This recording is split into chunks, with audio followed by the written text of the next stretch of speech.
ایک طرف مسلمانوں کا وہ گروہ تھا جو انسان کو مجبور مانتا تھا، دوسری طرف ایک مسلمانوں کا گروہ وہ تھا جو انسان کو پوری طرح آزاد مانتا تھا. یعنی اللہ کا کوئی ربط اور کوئی کیریکٹر ہی نہیں تھا ہمارے وجود میں، انسان جو چاہتا ہے جیسے چاہتا ہے انجام دیتا ہے. امام جعفر صادق علیہ السلام سے جب آپ کے چاہنے والے صحابی نے سوال کیا کہ مولا ان دو عقیدوں میں کون سا صحیح ہے، وہ جبر والا عقیدہ صحیح ہے یا وہ تفویض والا، آزادی والا؟ امام نے کیا فرمایا؟ لا جبر ولا تفویض بل امر بین الامرین. نہ وہ جبر والا قاعدہ صحیح ہے، وہ عقیدہ درست ہے، اور نہ یہ تفویض والا. یعنی نہ انسان کو اللہ نے پوری طرح مجبور بنایا ہے نہ پوری طرح آزاد بنایا ہے. بل امر بین الامرین کا مطلب یہ ہے کہ ان دونوں کے درمیان ہے. اور اس کی ایک مثال کیا دی جاتی ہے کہ اگر میں آپ سے کہوں کہ آپ اپنی ذرا کھڑے ہو جائیے اور ایک ٹانگ اٹھائیے تو آپ اپنا ایک پیر اٹھا لیں گے، لیکن اگر میں فوراً کہوں کہ آپ دوسرا پیر اٹھائیے تو اب وہ دوسرا پیر اٹھاتے کیا ہوگا؟ آپ پھر کھڑے نہیں رہیں گے، آپ گر جائیں گے. یعنی آپ ایک پیر اٹھانے پر مختار ہیں اور دوسرا پیر اٹھانے پر مجبور ہیں. یعنی آپ مجبور ہیں کہ اس کو نہیں اٹھا سکتے، اٹھائیں گے تو پھر حالت آپ کی بدل جائے گی. اسی طرح سے اس دنیا میں بھی پروردگار نے انسان کو مجبور نہیں بنایا پوری طرح اور نہ پوری طرح آزاد بنایا. اب آپ کا جواب، اگر یہ مقدمہ واضح ہو گیا، اگر پروردگار ہر گناہ کے بعد سزا اسی دنیا میں دے دیتا، مثال کے طور پر کوئی چوری کر کے آتا اور اس کے گھر کے باہر لکھ جاتا کہ یہ چور ہے، 400 روپے اس نے حسن آصف صاحب کی جیب سے چرائے ہیں، تو اب جب یہ مجھے معلوم ہے کہ اگر میں آپ کی جیب سے روپے نکال کے لاؤں گا، اللہ سزا کے طور پر میرے دروازے پر یہ لکھ دے گا کہ انہوں نے 400 روپے چرائے، تو میری عزت کیا رہ جائے گی؟ لہٰذا اللہ کے خوف کی وجہ سے ہم گناہ نہیں چھوڑیں گے، بلکہ اپنی عزت کو بچانے کے لیے ہم کیا ہیں؟ مجبور ہیں کہ گناہ نہ کریں. اس لیے کہ گناہ کریں گے تو بے عزت ہو جائیں گے، گھر چھین لیا جائے گا، محلے والے ہمیں بھگا دیں گے. یعنی اگر پروردگاری، تو میں نے بہت چھوٹی سی مثال دی، ہر گناہ پر اگر اسی دنیا میں سزا دینے لگ جائے گا تو پھر انسان نیک کام کرنے پر مجبور ہو جائے گا. اگر آپ شروع سے اس بات کی طرح متوجہ تھے کہ پروردگار نے انسان کو مجبور نہیں بنایا، اس لیے کہ مجبور بنا دے گا تو پھر انسان کا اختیار ختم ہو گیا، پھر جنت و جہنم کا فلسفہ تمام ہو جائے گا. اسی بنیاد پر اگر پروردگار ہر گناہ کے بعد سزا دے، مثال کے طور پر اگر کوئی غیبت کرے گا تو اس کی زبان کا 10% حصہ کٹ جائے گا، مثال یہ سزا ہو جائے اس دنیا کے اندر. میں نے پہلی مرتبہ غیبت کی اور 10% میرا حصہ زبان کا کٹ گیا، تو یہ سزا تو مل گئی، مگر اب کیا ہوگا؟ اب میں غیبت نہیں کروں گا، اس لیے کہ مجھے معلوم ہے کہ پھر دوبارہ غیبت کی تو 10% اور 10 مرتبہ غیبت کی تو پوری زبان غائب ہو جائے گی، پھر میں بولوں گا کیسے؟ لہٰذا اب میں مجبور ہو گیا ہوں کہ غیبت نہ کروں. بس پروردگار نے اس دنیا میں ہر گناہ کی سزا کو اس لیے نہیں رکھا تاکہ وہ قاعدہ اجبار لاگو نہ ہو اور انسان مجبور نہ ہو جائے نیک کام کرنے کے لیے. اس لیے کہ جو مجبور ہوتا ہے پھر اس کو کوئی جزا اور سزا کا مطلب نہیں رہ جاتا، وہ تو غلام ہو جاتا ہے، وہ تو غلام ہو گیا نا. اگر کسی کو مجبوری کے ساتھ ہم کنپٹی پہ اس کے بندوق رکھ دیں اور یہ کہیں کہ تم شراب پیو اور وہ شراب پی لے تو اس میں اس کی بیچارے کی کیا مجبوری ہے؟ تو اپنی جان بچا رہا ہے، مجبوری میں پی رہا ہے، اسی لیے سزا نہیں. لہٰذا پروردگار نے یہ کہا کہ ہم اس دنیا میں تمہیں آزاد کر رہے ہیں، تمہیں ڈھیل دیے ہوئے ہیں. ہاں یہ بار بار تذکر دیا جا رہا ہے، بتایا جا رہا ہے قرآن کی روح سے، حدیث کی روح سے، تم جو کر رہے ہو یہ تمہارے دو لکھ رہے ہیں. ہم جزا سزا دیں گے، اس دنیا میں نہیں دے رہے ہیں کہ تم مجبور نہ ہو، مگر ایک دن ایسا ضرور آئے گا جس دن تمہارے اس نامہ اعمال کو کھولا جائے گا شاہد اور صحیح کے ساتھ. یعنی ایک لکھنے والا ہوگا، جیسے جب کوئی کیس ہوتا ہے تو ایک فائلنگ کرتا ہے اور ایک بولتا جاتا ہے، ویسے پروردگار کہتا ہے کہ ہم نے تمہارے لیے 2 فرشتوں کا انتظام کیا ہے، ایک تمہاری فائلنگ کر رہا ہے اور ایک تمہارے اعمال پر گواہ ہے. یہ دونوں اس روز تمہیں لے کر آئیں گے کہ تم نے کیا گناہ کیے، اور اب پروردگار سزا دے گا کیونکہ وہ ڈے آف ججمنٹ ہوگا. اب وہاں ہمارا کوئی اختیار نہیں ہوگا. اس دنیا میں پروردگار نے ہمیں مختار بنایا ہے، آزاد بنایا ہے، جیسے چاہیں زندگی گزاریں. اچھا کریں گے تو ہو سکتا ہے اللہ ہم کو بدلہ نیکی کا کچھ دے دے، لیکن جو صحیح بدلہ ہے وہ قیامت میں ملنے والا ہے. اسی طرح برائی کا معاملہ ہے، ہو سکتا ہے کسی برائی کا چھوٹا سا بدلہ ایک ہم کو دے دے، مگر اصلی بدلہ وہ قیامت میں لے گا تاکہ مجبوری کا قانون نہ لاگو ہونے. بہت اچھی بات کہی. یہ مکافات عمل کیا ہے اور اس کے بعد قیامت کی ضرورت کیوں؟ بے شک آپ نے بہترین سوال کیا ہے. میرے اس سوال سے ہی غالباً آپ کے ذہن میں آیا ہو شاید. یہ سوال پہ جو میں نے اتنی لمبی چوڑی تقریر کی ہے تو فوراً ایک سوال ہو سکتا ہے ذہن میں پیدا ہو کہ اگر اللہ اس دنیا میں سزا نہیں دے رہا ہے تو پھر مکافات عمل کیا ہے. میں مکافات عمل پہلے بتا دوں ان لوگوں کے لیے جو نہیں سمجھتے. ہماری دین اور شریعت کی کتابوں میں مکافات عمل نام کا ایک پورا چیپٹر ہوتا ہے کہ اگر اس دنیا میں کوئی برا کرے گا تو اس کے ساتھ برا ہوگا. یہ اس قاعدے کے خلاف جا رہا ہے جو ابھی میں نے پوری تقریر کی ہے کہ اللہ اس دنیا میں سزا نہیں دیتا. اصل سزا پروردگار کسی کو نہیں دیتا. یعنی اگر میں غیبت کر رہا ہوں تو اللہ ہمیں اس کی اصل سزا یہاں نہیں دے گا. اگر میں یہاں خدا نخواستہ چوری کر رہا ہوں تو یہاں اصل سزا ملنے والی نہیں ہے. لیکن اگر عدالت مجھے چوری کرتے ہوئے پکڑ لے، دنیاوی عدالت، تو مجھے سزا تو دے گی۔ بے شک۔ جب وہ سزا دے گی تو کوئی یہ نہیں کہہ سکتا ہے کہ اب اللہ کی سزا پوری ہو گئی، نہیں، اس لیے کہ پروردگار نے اس دنیا میں گناہ کی سزا کو رکھا ہی نہیں ہے۔ جب گناہ کی سزا کو رکھا نہیں، یہ جو دے رہا ہے یہ اپنے معاشرے کو سجانے کے لیے دے رہا ہے۔ اصل گناہ کی سزا پروردگار دے گا۔ پھر مکافات عمل کیا ہے؟ مکافات عمل یہ ہے کہ اس دنیا میں چونکہ پروردگار نے اس دنیا کو گول بنایا ہے، اور واضح کر دوں، انسان جہاں سے چلے گا اگر وہ پوری سیر کرتا ہے تو پھر وہیں پر آ کر پہنچے گا۔ لہٰذا اگر ہم زمین میں کانٹے پیدا کرنے کی کوشش کریں گے، کانٹے اگائیں گے، تو ایسا نہیں ہے کہ 4 مہینے کے بعد اس میں سے گیہوں کی بالیاں نکلیں۔ اگر ہم گیہوں لگا رہے ہیں زمین پر تو ایسا نہیں ہے کہ اس میں سے ہم کو دھان کے پھل اور وہ جو بیجے ہوتے ہیں اور تخمے ہوتے ہیں وہ مل جائیں گا، نہیں، جو ہم زراعت کریں گے وہی پلٹ کے ہمیں ثمرے کی صورت میں ملے گا۔ اس کو مکافات عمل کہتے ہیں۔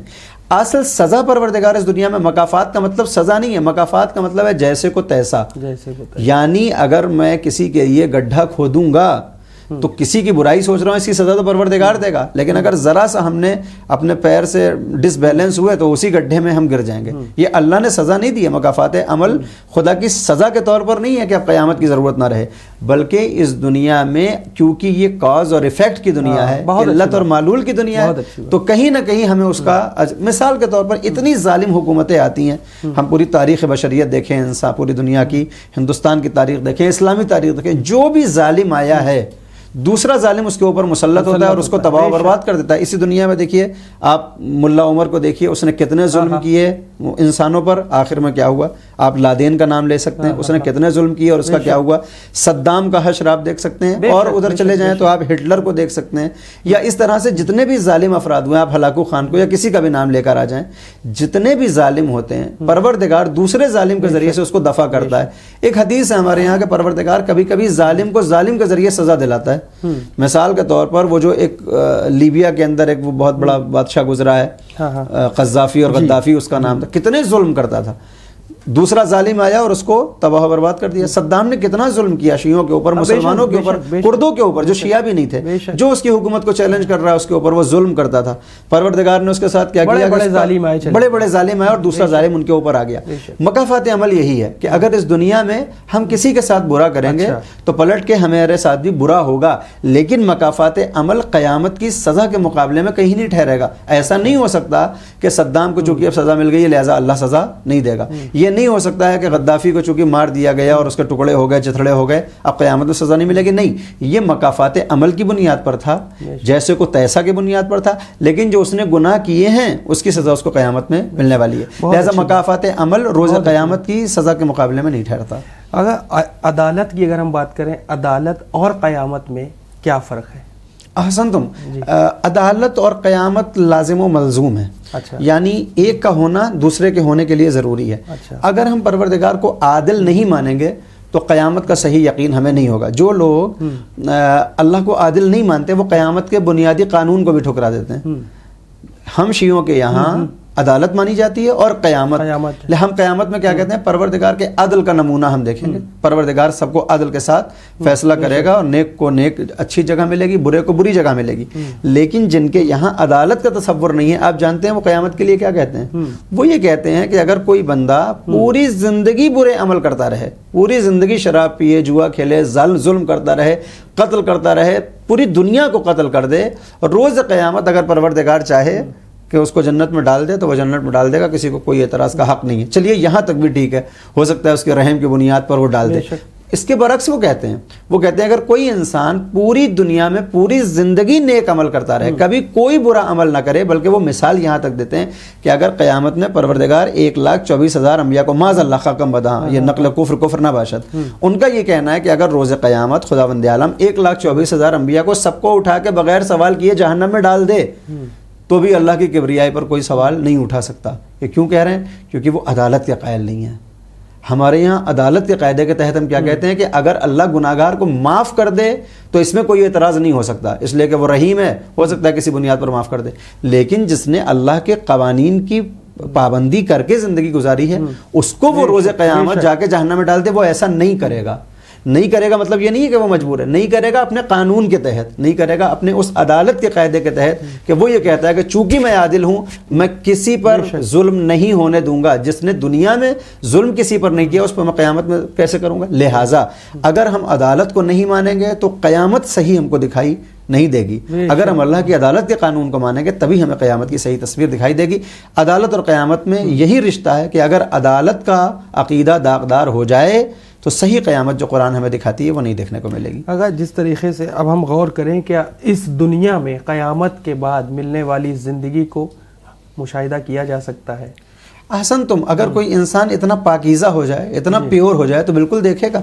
ہم تو ہزاروں مرتبہ سنتے ہیں کہ جب شب عاشور آئی اور امام علی مقام نے سب کو جمع کر کے سب سے پہلے یہ کہا کہ یہ صرف مجھے قتل کرنا چاہتا ہے، یعنی یہ فوجیں مجھے قتل کرنے کے لیے آئی ہیں، تم سب مجھے چھوڑ کر چلے جاؤ، یہ مجھے قتل کریں گے بات ختم ہو جائے گی۔ تو کیا دیکھا؟ ہم ہزاروں مرتبہ سنتے ہیں، کوئی بھی نہیں گیا۔ پھر امام نے ایک دوسرا جملہ علماء پڑھتے ہیں، کیا کہا کہ میرے عزیزوں کے ہاتھوں کو پکڑو اور ان کو لے کر چلے جاؤ، خود بھی اپنی جان بچاؤ، ان کی بھی جان بچا لو۔ پھر بھی کوئی نہیں گیا۔ پھر امام نے کیا کیا؟ چراغ کو گل کر دیا۔ امام نے چراغ کو جب دوبارہ جلایا ہے تو کیا دیکھا کہ زہیر کے ہاتھ میں تلوار ہے کہ آقا آپ حکم دیجئے اور ہم اپنے سر و گردن کو جدا کر دیں۔ جب امام نے پوری طرح امتحان لے لیا کہ یہ جو میرے پاس اس وقت ہیرے جمع ہوئے ہیں یہ کسی دنیاوی لالچ کی بنیاد پر نہیں آئے ہیں، ان کو کوئی مجھ سے دنیا کا فائدہ نہیں ملنے والا ہے۔ اب ہماری روایات یہ بتاتی ہیں، مقتل یہ بتاتا ہے کہ امام علی مقام نے جب سارے امتحان لے لیے ہیں تب اپنی دونوں انگلیوں کو اٹھایا اور ان سے کہا کہ دیکھو اپنے اپنے مقام کو جنت میں دیکھو کہ اللہ نے تمہارے لیے کیا انتظام کیا ہے۔ اور اب حضرت زہیر نے اپنا مقام دیکھا ہے، اپنی اس اخروی حیات کو دیکھا ہے، حضرت زہیر نے اپنی زندگی کو، حبیب نے اپنی زندگی کو دیکھا ہے۔ لہٰذا اب یہ ملتا ہے کہ روز عاشوراء حضرت حبیب مذاق کر رہے ہیں حضرت عابس شاکری کے ساتھ، اور وہ کہہ رہے ہیں کہ حبیب ہم نے، تم اتنے بوڑھے ہو گئے، ہم نے کبھی تمہیں مذاق کرتے ہوئے نہیں دیکھا، اور آج اس عالم میں تم مذاق کر رہے ہو۔ تو انہوں نے کہا کہ نہیں میں مذاق نہیں کر رہا ہوں، میں صحیح بتا رہا ہوں۔ انہوں نے کچھ کہا تھا کہ تم جلدی سے شہید ہو جاؤ، حوریں تمہارا انتظار کر رہی ہیں، تو بظاہر ان کو لگا یہ مذاق۔ انہوں نے کہا کہ نہیں میں مذاق نہیں کر رہا ہوں، میں دیکھ رہا ہوں کہ تم ادھر گردن پہ تلوار تمہارے لگے گی اور 4 حوریں تمہارے انتظار میں۔ یعنی امام علی مقام نے اسی دنیا میں ان کو وہ زندگی دکھا دی ہے۔ اور اب دوسرا نمونہ ہمیں دکھائی دیتا ہے، یہ تو اصحاب میں اب گھر کا جو نمونہ دکھتا ہے کہ جب اس بچے سے پوچھا جاتا ہے 13 برس کے کہ تم لڑنے تو جانا چاہتے ہو، موت آ جائے گی، تم موت کیا ہے تمہارے نزدیک؟ تو کیا فرمایا؟ احلی من الاصل، یہ شہد سے زیادہ شیرین ہے۔ کیوں ان کو یہ موت شہد سے زیادہ شیرین دکھ رہی ہے؟ کیونکہ ان کو اس دنیا کے بعد والی زندگی ان کی آنکھوں کے سامنے ہے کہ ہم کو کیسے زندہ رکھا جائے گا، ہم کو کیسے باقی رکھا جائے گا، اور اللہ نے وعدے پورے کیے ہیں کربلا والوں کو ویسا ہی زندہ کیا ہے جیسا آخرت میں۔ میں آخری بات کہہ دوں کہ دیکھیے 14 صدیاں ہوگی، میں اکثر کہتا ہوں 14 صدی میں کتنی نسلیں آئیں، کتنی نسلیں چلی گئیں، مگر جو کربلا والوں کی زندگی ہے وہ ایک دم رکی ہوئی ہے۔ 6 مہینے کا بچہ جو کربلا میں تھا 14 صدی کے بعد آج بھی اس کا تذکرہ یہ ہوتا ہے کہ 6 مہینے کا بچہ ہے۔ 18 برس کا علی اکبر آج بھی 18 برس کا ہے، ان کی عمر میں اضافہ ہی نہیں ہو رہا ہے، ان کو حیات مل گئی ہے، حیات اخروی کہ جس میں اب کوئی اضافہ نہیں ہوگا، اب یہ لامحدود زندگی ہمیشہ ہمیشہ بہت شکریہ چلنے والی ہے۔ بہت اچھی بات کہی۔ اسی کے اگر ہم برعکس دیکھیں، ایک طرف آپ نے بھی یہ بیان کیا جناب حر کے بارے میں، دوسری طرف آپ دیکھیں کہ اللہ اکبر کے نعرے لگاتے ہیں، لباس ایسے پہنتے ہیں کہ جیسے لگتا ہے کہ یہ رسول کو کے ساتھ ساتھ رسول کی مانتے بھی ہیں، اور حوروں کی لالچ میں قتل عام کرتے ہیں، معصوموں کا خون مارتے ہیں۔ شاید آپ سمجھ گئے ہوں کہ میرا اشارہ کس اور ہے، اس پر بھی ہم چاہیں گے 1 منٹ میں جواب دے دیں۔ اس کا جواب تو بالکل دنیاوی اعتبار سے بھی ہم دیکھیں کہ دیکھیں اس دنیا کے اندر سوء استفادہ کرنے والے ہر زمانے میں لوگ رہے ہیں، ہر مذہب میں رہے ہیں۔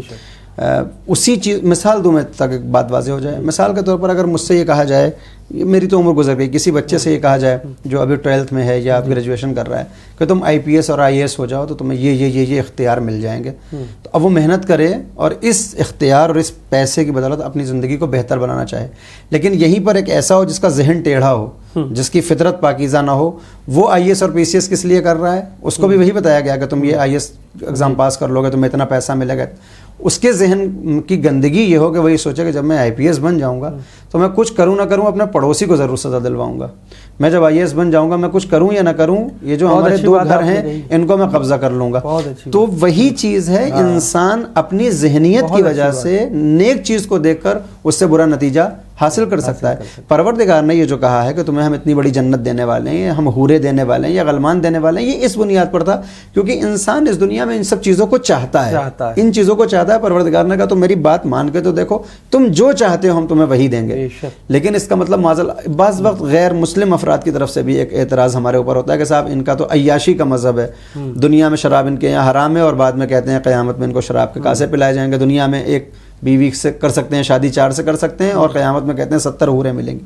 تو یہ جو چیزیں ہم کو بتائی جاتی ہیں یہ ایک اشارہ ہے کہ دنیا میں جو تم کو لذتیں چاہیے ہیں، چاہے وہ مادی لذت کھانے کی ہو، چاہے سونے کی ہو، چاہے رہنے کی ہو، چاہے مکان کی ہو، آرام کی ہو، یہ سب قیامت میں ملنے والا ہے، جس میں حوروں کا تذکرہ بھی آتا ہے. اب میں آپ سے عرض کروں کہ دیکھیے یہ صرف ہمارے یہاں، یہ البتہ یہ بالکل فیکٹ ہے کہ آج جب بھی دہشت گردوں کی فہرست بنائی جاتی ہے تو 90% وہی افراد دکھائی دیتے ہیں جو اللہ اکبر کہہ کر قتل کر رہے ہیں اور حوروں کے لالچ دکھا کے معصوموں کو قتل کرتے ہیں. مگر یہ صرف مسلمانوں میں ہی تو نہیں ہے. کیا اس ملک میں دوسرے مذہب والے اپنے مذہب کی بنیاد پر حملے نہیں کر رہے ہیں؟ کیا بے گناہوں کو قتل نہیں کر رہے ہیں؟ خدا کا شکر ہے ادھر 2-3 برس سے بڑا مسئلہ بہتر ہے، مگر نہ ہم نے دیکھا ہے کہ اللہ اکبر کے ہی مقابلے پر کچھ ایسے شریر افراد دوسرے مذہب میں بھی ہیں جو اپنے مذہبی نعروں کا استعمال کر کے مسلمز کا قتل کر رہے تھے. خدا کا شکر ہے کہ اب ایسا نہیں ہے، لیکن ابھی ہم نے اخباروں کی سرخیاں 2 برس پہلے 3 برس پہلے پڑھی ہیں کہ جہاں ایک پاکیزہ نام کو لے کر اور کسی معصوم کا گلا کاٹ دیا جا رہا ہے اسی اللہ اکبر کی طریقے سے. جیسے میدان کربلا میں اللہ اکبر کہہ کر حسین کو قتل کیا جا رہا تھا، آج امام بارگاہوں میں اللہ اکبر کہہ کر بلاسٹ کیا جا رہا ہے. ویسے ہی اس دنیا میں دوسرے بھی مذہب والے اپنے ناموں کے تقدس کو استعمال کر کے سوء استفادہ کرتے ہیں اور غلط فائدہ اٹھاتے ہیں. یہ ہر مذہب میں ہے. ہاں اسلام کے ساتھ یہ ٹریجڈی زیادہ رہی کیونکہ مسلمانوں نے در اہل بیت کو چھوڑا اور ایسے دروازے پر گئے جن کو نہ دین سے کوئی تعلق تھا نہ انسانیت سے. بہت بہت شکریہ آغا. انشاءاللہ وقت کی کمی ہے، ہم یہیں پر وائنڈ اپ کریں گے ایپیسوڈ کو، پھر حاضر ہوتے ہیں نیکسٹ ایپیسوڈ میں. تو ناظرین آپ کو ہمارا یہ ایپیسوڈ کیسا لگا آپ ہمیں ضرور بتائیں. انشاءاللہ ہم اگلے ایپیسوڈ یعنی چوتھے ایپیسوڈ میں پھر حاضر ہوتے ہیں کچھ اور قرآنی دلیلوں کے ساتھ. آغا میں اور بھی کچھ سوالات کے جوابات دیں گے. تب تک کے لیے آپ انشاءاللہ اگلے ایپیسوڈ کے لیے تھوڑا انتظار کریں اور دیکھتے رہیں چینل ون پیغام انسانیت. شکریہ. خدا حافظ.